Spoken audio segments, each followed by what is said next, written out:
in the kingdom of Chill, where the king's ransom was measured in cheese, there lived a brave little mouse knight named Sir Nibbles. It was he who, in the name of his people, ventured forth into the great beyond the fridge to find the legendary giant cheese, said to be hidden behind the Broccoli Mountains. Our hero set out on his quest, determined to succeed where others had failed. He battled the yogurt dragon, riding in on a carrot horse. He scaled the Broccoli Mountains, all the while keeping a lookout for traps. Because let's face it, mountains are just big piles of vegetables.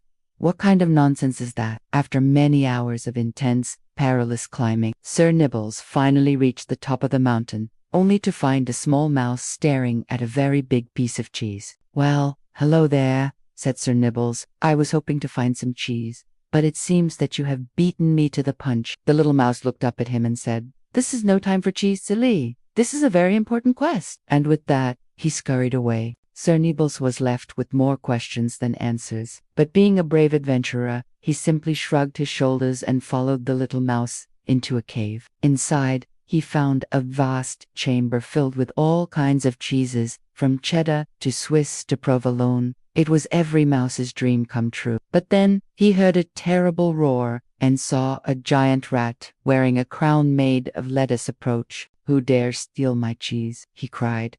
Sir Nibbles stepped forward and said, "I am Sir Nibbles, a humble servant of the king, and I demand a piece of that cheese." The Rat King laughed. "You are but a tiny mouse.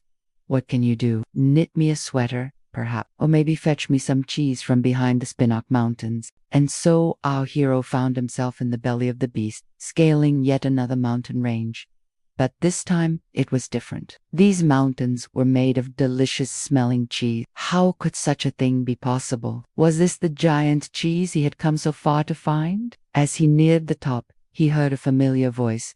"Over here, Sir Nibbles. Come, help me with my quest." It was the little mouse. Together, they reached the peak and discovered a beautiful field of golden cheese. It stretched as far as they could see, and in the center stood the biggest, most magnificent cheese of them all. It was the legendary golden cheese, said to be the greatest cheese in the world. But suddenly the ground began to shake and a huge rat emerged from a hole. "So, you have found my cheese," he boomed. "But now I must stop you from taking it back to the kingdom. For, without cheese, my people will surely starve." Sir Nibbles realized that this was no ordinary rat. This was the Rat King's father, the true ruler of the Cheese Mountains. With a heavy heart, he unsheathed his sword and prepared to fight. "Wait," squeaked a voice.